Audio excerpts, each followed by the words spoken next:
And here's another relationship coming up. A student places a length, which is capital L, of a string between a post and a signal generator. Masses on the end of the string create tension. So the post and signal generator are 0.845 meters apart. So that would be my length there. So I've written it there. The student uses a signal generator to produce a fifth mode of vibration. Now, even though we're dealing with nodes and antinodes and modes, a mode, for some reason, is N, which looks like a node. But the nodes, in this case, as you'll see when we go down, there's going to be 6 nodes. But let's ignore that for now. So my N is 5. It's my fifth mode. Mode equals N. What is the wavelength of the fifth mode of the vibration? Now, you can use this equation.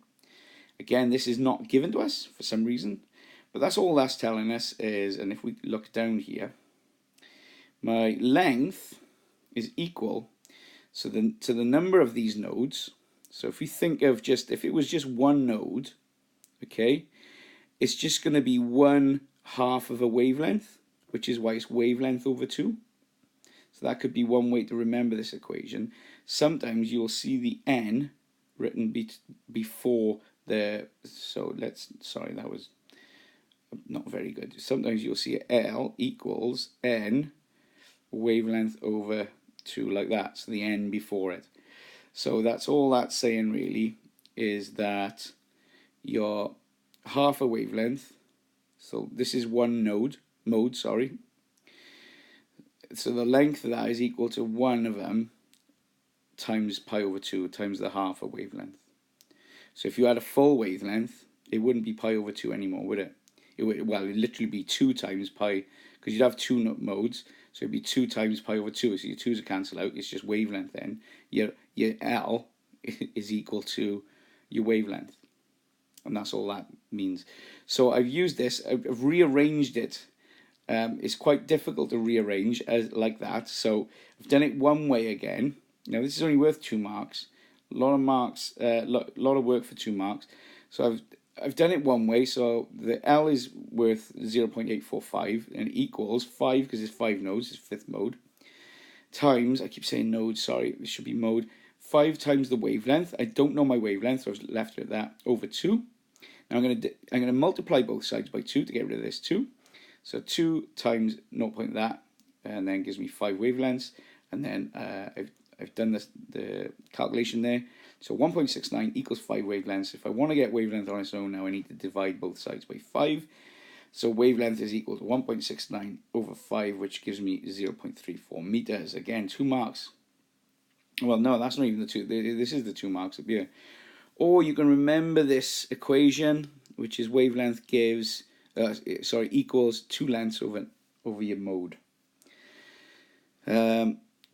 This is it will come up, because it's one of those where it's a memory thing.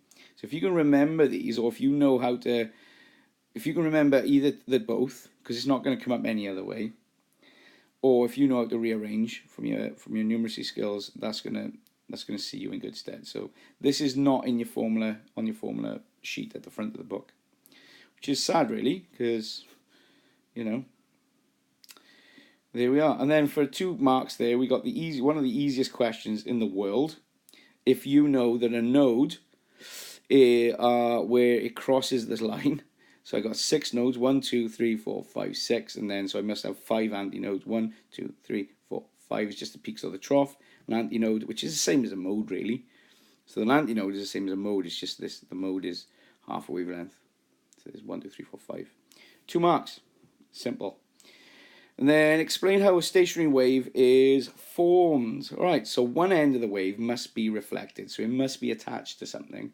So don't say attached, because it's not the wave that's being attached. It's the if you've got a spring or a piece of string, it's the string that's attached, and the wave is reflected from the point where it's attached. So that the waves can move in both directions. So you're going to have a wave starting from this way, and it's going to go and it's going to come back then. Waves must be coherent. So what coherent means is the same phase and the same frequency, otherwise they're not going to be coherent. Constructive interference creates antinodes, and destructive interference creates nodes. So At these points here are when the destructive interference happens. So when I can't draw it. Can I draw it? Let's have a go here. So if I've got this going this way, and then I've got this going this way, when these two meet, you're just going to get a straight line, and that's what that is there at that point. So you got that straight line. But when you got so this is constructive superposition, these are going to double in size, and that's where you get these then. That's where you get that from. So so I said, yeah, constructive interference creates antinodes, destructive interference creates nodes, or they call them superpositions. I think superpositions or something along those lines, but we'll get you the mark. The student uses the signal generation to produce the first harmonic. Okay, when we do harmonics, this is in the front of your book. V equals the square root of T over N. Now, T is tension this time, not time period. So be careful with that. And you've got your mu, which is a backwards U, that stands for mass per unit length. So what you're doing, if you play guitar and you put your guitar string, or you take a meter of it and you put it on a balance, or weighing scales, you're going to weigh that, and whatever that weighs, that is your mass per unit length there. That's your mass per meter. Your V is your velocity, your speed, your wave speed, and we've already said T is your tension there. So this is a really easy 3 marks. So you just put in your values in. So 3.4 is your newtons, your tension, because tension is force. And then you've got 0.024 there, kilograms per meter second. Per meter second, what am I on about? Per meter, sorry. And I'm just going to put that in, and then I'm going to take the square root. So on your calculator, you should have one of these, and it's quite easy to do.